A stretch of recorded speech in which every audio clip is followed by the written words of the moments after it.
Something is coming.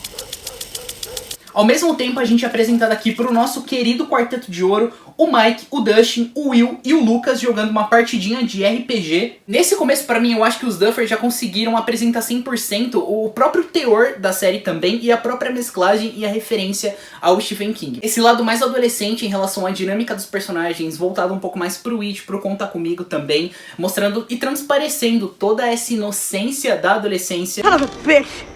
Ou nem tanto também. Aqui a gente vê mais uma vez a Nancy com o Steve, mas você já consegue ver e perceber nela um quê de incerteza em relação a ele. Você vê que ela ainda tá num processo de aceitação em relação à morte da Bárbara. E querendo ou não, também ela sente uma leve culpa nela que tá muito acumulada. E ela vê isso justamente no próprio Steve. A cena da festa em que eles estão no banheiro discutindo e ela fala que foi culpa dele. Essa cena em si é muito boa e ela é um reflexo muito bom e transparente em relação ao rompimento dela com o Steve e o começo da junção dela com o Jonathan. Agora, em relação às adições de personagens, a gente tem aqui também a nossa dupla de calouros, vindo diretamente de Califórnia para a escola de Hawkins.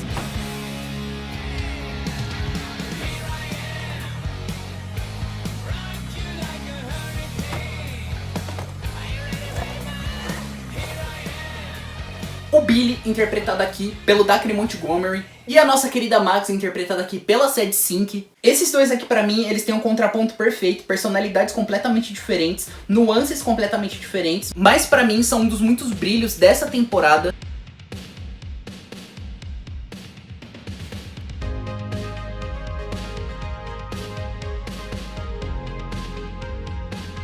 Nessa temporada a gente é apresentada mais uma personagem de ouro, que é a Robin, interpretada aqui pela Maya Hawke.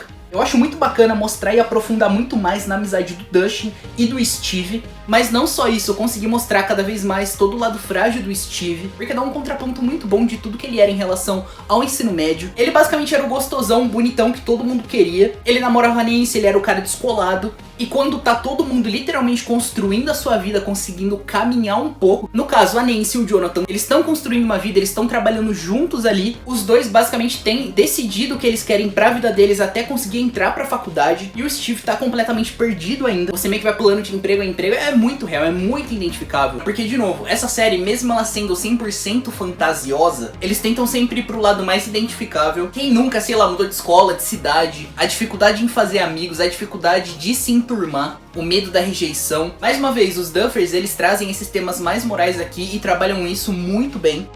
Pausa aqui. Indo aqui pro segundo núcleo da temporada, e pra mim é o melhor núcleo dessa temporada mais uma vez, a gente volta pra Hawkins. A Robin e o Steve agora trabalham na locadora. A gente vê aqui um conflito no nosso quarteto de ouro, ou agora no nosso trio de ouro. Afinal, o Will foi pra Califórnia. O Lucas agora tá andando com os descolados, ele tá no time de basquete. O conflito acontece justamente porque no dia mais importante do ano, vulgo no duelo final do Hellfire Club, o Lucas também tem um jogo final de basquete com a turminha dele. E aqui já um dos brilhos da temporada, o nosso querido Ed Monson, interpretado pelo Joseph Quinn. Cara, que personagem cativante. No começo a gente acha ele meio babacão, mas dado a tudo que vai acontecendo com ele, a toda a proposta da narrativa em cima do personagem aqui, você se apega cada vez mais ali com ele. A gente é apresentado nesse meio tempo a personagem da Chrissy, e ela tá tendo diversas alucinações. Tem alguma coisa muito bizarra rolando ali com ela, mas ela não sabe o que. Ela procura o Ed pra comprar ali uma droguinha. Porém, esse é o ponto de virada da trama e justamente o cerne dessa temporada começa justamente ali.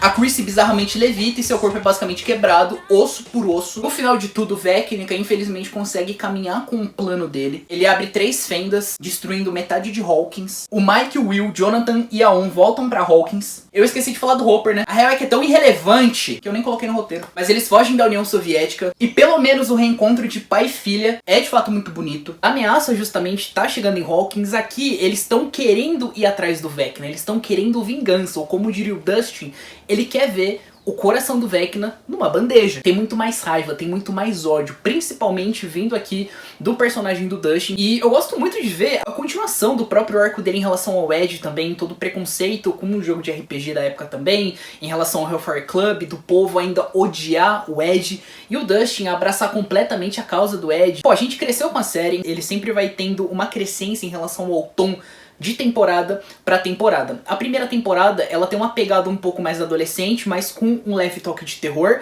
A segunda e a terceira eu já acho que duplica isso, a quarta temporada também. E essa quinta temporada, você já consegue ver que o tom é muito mais grave. O Will até um pouco mais do que no volume 1, eu acho que ele tem, de fato, o grande amadurecimento aqui também. Toda a revelação que... Ele contando pra rapaziada que, de fato, ele é gay. Os Duffers falaram que essa cena, tanto na escrita quanto na direção, ela demorou muito pra ser feita. Eu acho que o Noah Knapp tá muito bem nessa cena. É uma cena delicada, é uma cena que eu acho que tanto na escrita, no papel e tanto na própria direção, é uma cena que ela é conduzida de um jeito muito eficiente, de um jeito muito delicado. Eu acho que todos os atores ali, eles conseguem transmitir muito bem toda a carga dramática necessária com o próprio olhar. Baita cena. E no final deles invadindo a própria base militar e entrando de fato no mundo invertido pro plano final deles. Vou fazer até uma comparação aqui com o penúltimo episódio da quarta temporada, tá? A quarta temporada, eu tava sentindo que ela tá com uma cara muito a mais de urgência e muito mais com cara de clímax do que essa. Pra ser sincero, eu senti falta daquela música grandiosa de puta que pariu, falta só mais um episódio. Espero que tenha no último. Mas, cara, o episódio 8 da quarta temporada, ele acaba tocando Separate Ways no final. Toda aquela sensação de urgência, de, cara, eles são, de fato, a melhor esperança de Hawkins. Tá todo mundo completamente desiludido, todo mundo com muito medo ali. O jeito que a cena é escrita, dirigida e montada dá uma sensação de clímax surreal muito maior do que desse final aqui. Eu ainda acho muito bom, mas eu vou ser bem sincero que eu esperava um tchan a mais. E, cara, do fundo do meu coração, eu espero que eles concluam isso do jeito mais grandioso possível. Todas as pontas soltas, todas as amarras que de fato precisam ser concluídas ali, eu espero que eles concluam. A gente já sabe que vai ter mais spin-off, da Nancy principalmente, mas eu espero que em questão de Hawkins, em questão do mundo invertido, em questão da dimensão X, eu espero que de fato seja um ponto final. Confio nos Duffers. Por favor, não metam louco.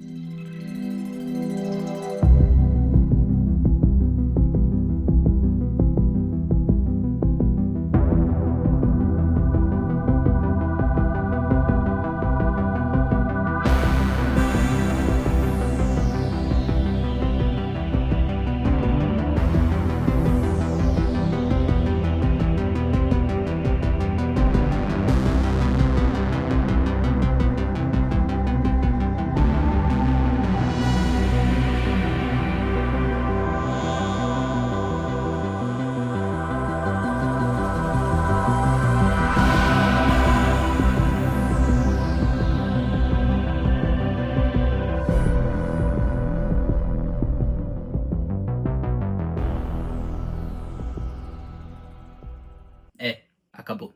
Cara, pra ser bem sincero, eu tava com muito medo. Muito.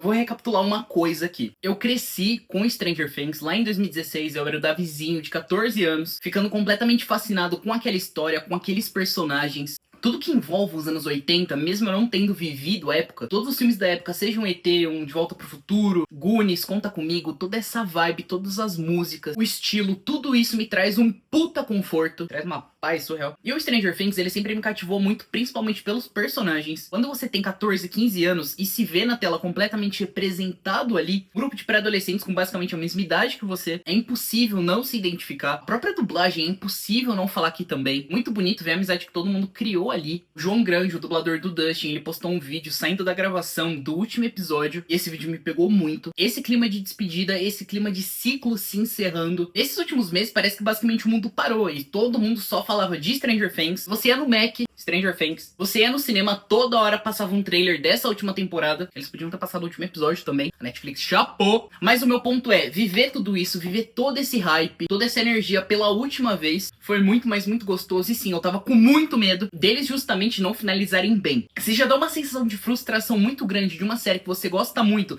mas de fato não é sua favorita, exemplo, Game of Thrones. Mano, quando eu vi o final do Game of Thrones, eu queria me tacar na frente de um ônibus. E nunca foi uma série que, puta que pariu, eu amo Game of Thrones. Eu gostava muito, tá ligado? Mas ela não entra no meu top 10, no top 20 de séries favoritas. Stranger Things, desde 2016, foi a minha série favorita. Sempre foi a pessoa que acordava na madrugada pra ser a primeira pessoa do mundo a assistir o lançamento, seja na segunda, na terceira, na quarta temporada. Sempre foi aquela pessoa que ficava completamente frustrado quando a Netflix parava, porque literalmente o mundo inteiro tava tentando entrar na Netflix para assistir o primeiro episódio. Imagina a sua série favorita acabar de um jeito bosta, ser daquele jeito que você não queria. E eu falo de coração aqui, tá? Pra mim, a temporada em si não é perfeita, tem furo de roteiro, tem incoerência, o próprio último episódio também tem coisa que eu não gostei, mas em questão de conclusão, em questão de universo, em questão de fechamento de ciclo, em questão de fechamento de todos os arcos de personagens, nesse ponto, pra mim, esse final não poderia ter sido melhor. Eu quero já pontuar aqui algumas coisas que eu não gostei, já pra deixar de cantinho, que eu não falo na real desse último episódio, mas também dessa temporada. A Dra. Kay, interpretada pela Linda Hamilton, cara, que desperdício! E lembra que eu falei lá no começo da temporada? Tem a personagem da Linda Hamilton também aqui, mais uma breve referência aos anos 80 e 90 de uma atriz que foi completamente consolidada aqui também. É uma personagem que pra mim, ela não consegue mostrar ainda pelo que ela veio, mas que nem eu falei, a gente viu nem metade da temporada ainda, por ser a Linda Hamilton, eu tenho certeza que ela vai ter um papel muito, mas muito importante aqui também. Ela não faz porra nenhuma. Isso eu achei muito bizarro. Você não sabe absolutamente nada sobre ela, sobre o passado dela. Você sabe a motivação dela. Ela tá basicamente tentando reconstruir todo o plano do Brenner. Mas você não sabe isso nem vindo da boca dela. Você sabe porque outro personagem te explica. Ela mal tem diálogo, ela mal tem presença. No final você não sabe o que aconteceu com ela. Ela não tem redenção. Ela não aparece no epílogo. E ela é tranquila, uma das personagens mais desinteressantes da série, se não a mais desinteressante. Se bem que todo aquele arco do Hopper na quarta temporada tinha uns 3, 4 personagens lá que foda-se também. Mas é isso que me pega. Porque eu acho que os Duffers, eles sempre trabalharam muito bem com esses atores que tiveram um auge na carreira deles nos anos 80 e 90, seja o Sam Astin fazendo o Bob na segunda temporada, seja o próprio Paul Reiser na segunda, na terceira e na quarta temporada. Eu acho que eles sempre utilizaram isso muito bem. Cara, a Linda Hamilton aqui não fede nem cheira. A Linda Hamilton aqui não faz nada. Pontinhas soltas, teve bastante pontinha solta também. A própria origem do Devorador de Mentes, foda-se, né? Mas eu vou ser bem sincero que eu fiquei com muito medo dele não aparecer. Então só dele ter aparecido eu já fico muito feliz. Mas a origem dele nada. Os Demogorgons, os Demodogs, os Demobats, foda-se, né? Os Duffers deram uma entrevista falando que eles justamente não estavam lá na Dimensão X, que eles não chamam de Dimensão X em nenhum momento também. Eles não estavam basicamente no limbo justamente porque o Vecna não tava esperando o ataque deles. Vai se foder, né? Cara, não tem um Demogorgon nesse final. Os militares também, foda-se. No final, zero consequência, o Hopper matou 50 militares e ele volta a ser xerife numa boa. Aquelas mulheres que também estavam sendo testadas no experimento da Dra. Kay, foda-se também. Isso não chega a ser uma ponta solta, mas eu acho que seria muito bacana ter visto também a Max com a mãe dela. Nem que seja uma coisa muito rápida, lá na formatura, afinal a menina ficou 2 anos em coma. A Suzy eu senti falta também, mas fica meio que subentendido que ela e o Dustin terminaram. Fica subentendido não, fica entendido. Eles não falam sobre isso, o próprio Gaten Matarazzo falou que ele conversou com os Duffers sobre isso e falaram que basicamente o término ocorreu entre a morte do Ed e o começo dessa quinta temporada, basicamente nesse 1 ano e meio que se passa, justamente pelo Dustin estar numa fase muito mais sombria e não sabendo lidar com basicamente nenhum ponto da vida dele. Mas ele também falou que ele prefere acreditar que foi um término amigável, mas ele não acredita que foi isso, justamente pelo Dustin estar num momento absurdamente rancoroso, mas acho que eles poderiam ter mencionado isso. A Vicky e a Robin no epílogo também, eu acho que pelo ponto dela não ter mencionado nada sobre a Vicky, falando que eu sou de mulher também, eu imagino que elas tenham terminado também. E em 2 casos, tudo aquilo que eu comentei em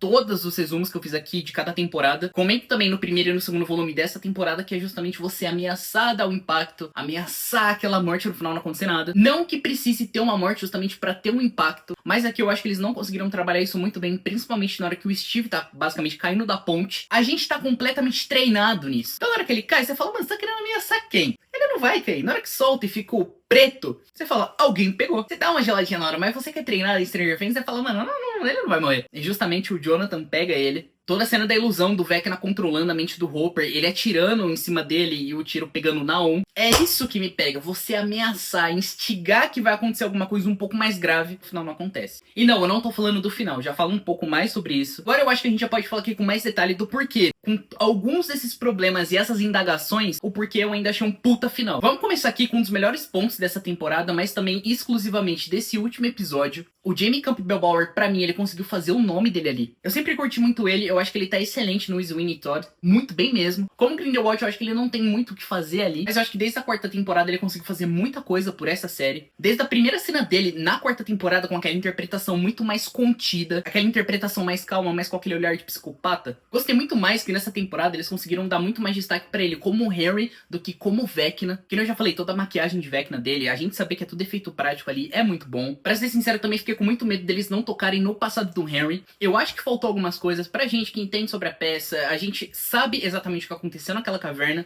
Eu fiquei muito feliz deles mostrarem, mas eu queria ter visto particularmente um pouco mais ali. A gente sabe basicamente que aquela pedra foi o que corrompeu ele, porém Aquele momento foi o primeiro contato dele com a Dimensão X e com o Devorador de Mentes. Os Duffers, eles tinham tempo pra fazer isso, eu não sei porque não fizeram. Agora eles estão com um papo que eles estão querendo fazer um spin-off pra tratar um pouco mais sobre a peça da série e um pouco mais sobre o passado do Vecna, que eu acho que não precisa. Eu acho que se você conseguir juntar nas entrelinhas tudo que eles mostram na quarta temporada e nessa daqui também, eu acho que já tá muito bem explicado. Eu queria um pouco mais? Queria, mas eu acho que o que tá aqui tá bom ainda. Toda a cena da caverna, o Jamie Campbell Bower tá absurdo nessa cena. Eu acho que com o próprio olhar, ele consegue passar um elo dramático, um elo muito mais frágil. E eu tava com muito medo dele ter, de fato, uma redenção. Pique o Kylo Ren, que mata o Han Solo no episódio 7, no episódio 8 ele já começa a dar uma capengada, no episódio 9 ele é basicamente o herói. Vai se foder, J.J. Abrams. E eu tava com muito medo daqui ser basicamente igual. Eu fico muito feliz que eles foram por um caminho completamente diferente. Tanto ele quanto o Devorador de Mentes, eles são ambos aqui os vilões dessa história. Eu fiquei muito feliz que o Devorador de Mentes apareceu aqui também. Foi uma puta promessa desde a segunda temporada. Eu acho que ele tá grandioso, o senso de ameaça é muito presente aqui. A questão de CG, ele tá absolutamente perfeito. Nessa questão eu não tenho nada pra reclamar. Eu acho que você consegue ver um pouquinho que tem um fundinho verde atrás. Quando os personagens estão em tela, dá pra ver. Acho que poderia ter melhorado um pouquinho. Acho, mas beleza.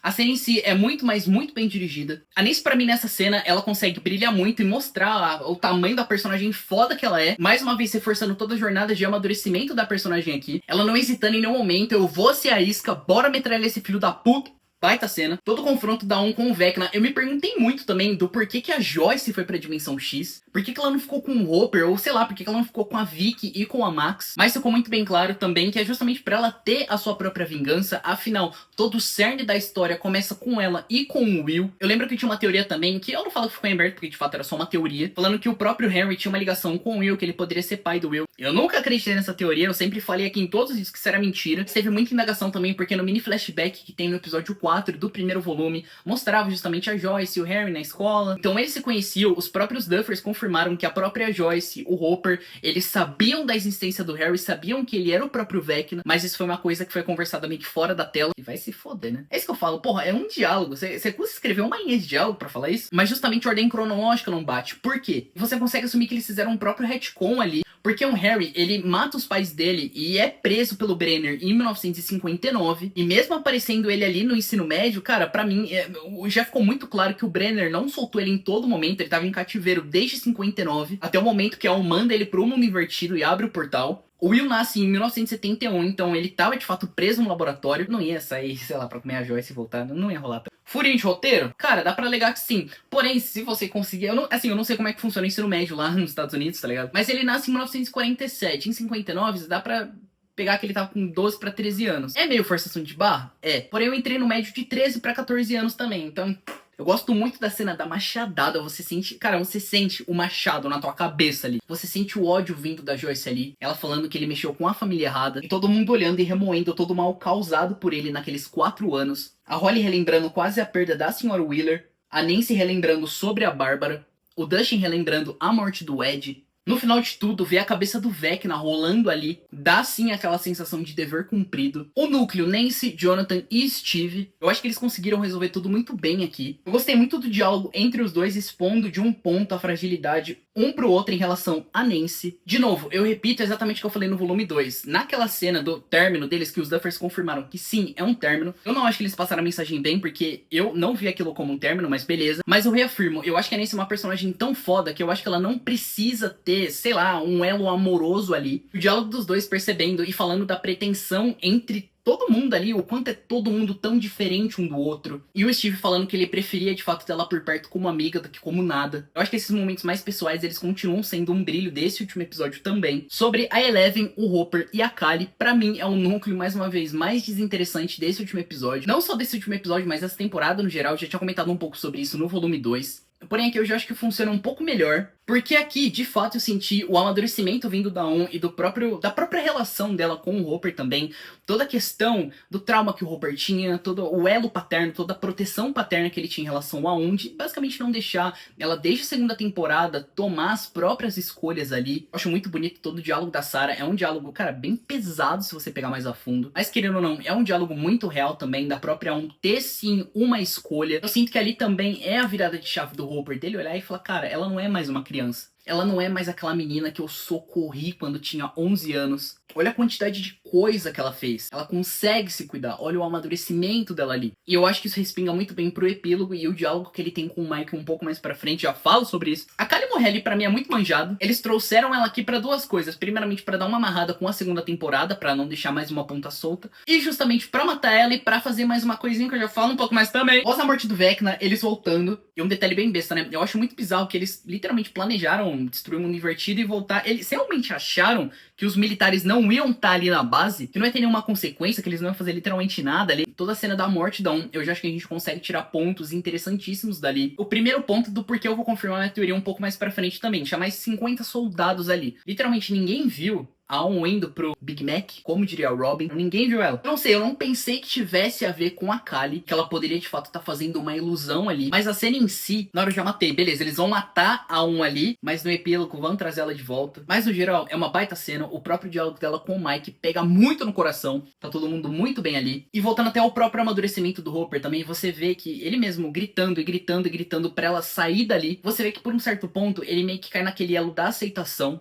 Talvez de fato esse seja o caminho dela. Essa é a escolha dela. Essa é basicamente a escolha que a Sarah não teve, mas a tem. E já chegando aqui no epílogo, aqui eu não tenho absolutamente nada pra reclamar. Aqui já se passou 18 meses pós a morte da e pós o fim do mundo invertido. Você vê que de um certo ponto, todo mundo ali conseguiu basicamente seguir a sua vida. E eu tinha muito medo, principalmente deles não conseguirem finalizar a jornada de todos os personagens muito bem ali. E ver que relativamente tudo deu certo com aqueles personagens, aqueles amigos que eu basicamente acompanhei por 10 anos. É uma sensação muito gostosa também de dever cumprido. Aquele diálogo em cima da torre da Robin, do Steve, do Jonathan e da Nancy. Aquele é o diálogo mais crítico dos 20 possível. Cada um dos seus amigos em uma cidade, em um momento completamente diferente da vida. Todo mundo ali com uma profissão diferente, com prioridades diferentes, tentando marcar aquele encontro mensal do grupo. A gente que tem a vida aí na casa dos 200, a gente sabe exatamente como é que é isso. Vamos marcar pro mês que vem? Porra, vamos? E não marca. E no próximo? Pô, claro que vamos. E não marca. E esse diálogo tem 100% essa vibe. A Max e o Lucas juntos ali de novo. Finalmente eles tiveram um cineminha deles. Toda a cena da formatura, todo mundo procurando o Mike. O Mike nesse epílogo, pra mim, é de longe a jornada que mais mexeu comigo. Pós 18 meses ainda, ele tá completamente desolado. Você vê que ele meio que volta pro mesmo estado emocional que ele tá no final da primeira e o começo da segunda temporada, pós o primeiro sumiço da ali. Mas ele tá muito, mas muito pior internamente. E todo o diálogo do Hopper com ele voltando mais uma vez aquele elo de amadurecimento. Dele basicamente compreender que ele fez a escolha dela e o próprio fato dele ter compreendido isso não quer dizer que ainda não doa muito nele. Não quer dizer que ele ainda não rimou a isso, não quer dizer que ele ainda não pense nisso todo dia quando ele acorda, mas aquilo com o tempo bem que vai passando, ele vai se conformando, ele vai aceitando que aquilo foi a escolha dela. O discurso do Dustin volta exatamente naquele diálogo do Ed da quarta temporada. Cara, que cena foda, o Ed ficaria muito orgulhoso. Quando tudo começou a se encaminhar pro fim, eu fiquei mais emotivo ainda. O Hopper pedindo a Joyce em casamento, ele falando sobre a vaga em Montauk, baita referência. Pra quem não sabe, uma das referências principais de Stranger Things, inclusive o título original seria Montauk. O Stranger Things ele é completamente inspirado nas diversas teorias da conspiração e experimentos reais da Guerra Fria, incluindo o notório projeto Montauk, que é basicamente uma lenda urbana de experimentos secretos que os Estados Unidos faziam ali. E todo final, a série acaba exatamente onde ela começou, com uma partidinha de RPG.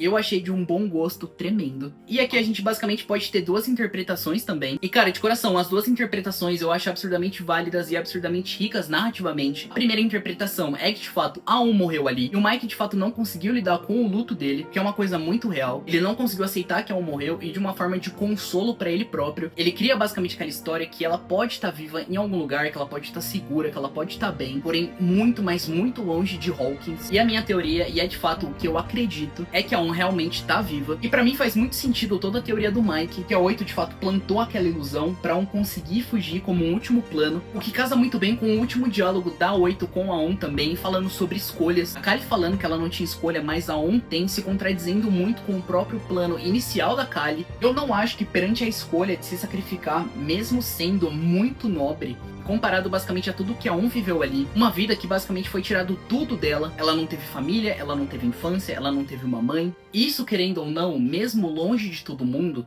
pode ser a segunda chance que foi dada pra ela, a chance do recomeço. Essa é a minha interpretação e é isso que eu prefiro acreditar. No final de tudo, mesmo com defeitos, o principal de uma série pra mim é de fato a jornada. Porém, Stranger Things pra mim ele sempre teve uma jornada muito pessoal que ele veio comigo. Conversa muito com o Davi criança, com o Davi adolescente, com o Davi que cresceu com esses personagens, o Davi que todo o lançamento tava lá parado que nem um idiota na frente da Netflix. Crescer com todo mundo ali, amadurecer junto, foi um puta presente. Dá uma sensação que a jornada foi de fato cumprida. Cada campanha guardada naquela estante é basicamente uma mini história nossa e um mini trecho da nossa vida sendo guardado junto.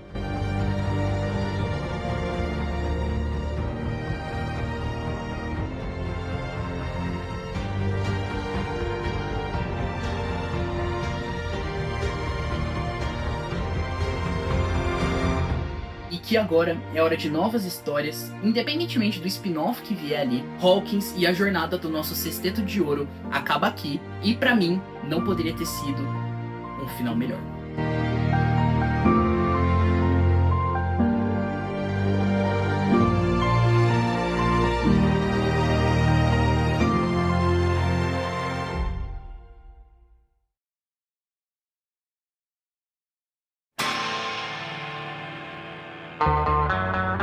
Rapaziada, basicamente é isso. Espero que tenham gostado desse plantão que durou basicamente 2 meses. Nosso plantãozinho do mundo invertido. Foi uma honra fazer isso daqui com vocês e pra vocês também. Mais uma vez, Stranger Things pra mim vai ficar marcado na história. Eu sei que foi um final que polarizou muita, mas muita gente. Muita gente odiou, muita gente amou. Mas é aquilo que eu falo, no final sempre importa a jornada. E o que a série no final de tudo quer ditar pra você ali. Tudo que ela representa, tudo que ela significa. Nada mais nada vai apagar isso. Se você é novo aqui, te convido pra ver todos os resumos que eu fiz, um de cada temporada. E te convido também pra ver a minha análise do primeiro e do segundo volume. Eu te convido também para me seguir nas redes sociais, seja no TikTok e no Instagram. Ainda vou falar muito sobre Stranger Things por lá. Muito obrigado por me acompanharem nesses 2 meses de cobertura. Não esqueçam do like, de se inscrever no canal e não esqueçam também de ativar o sininho. Muito, mas muito obrigado por assistirem mais esse vídeo. Tchau!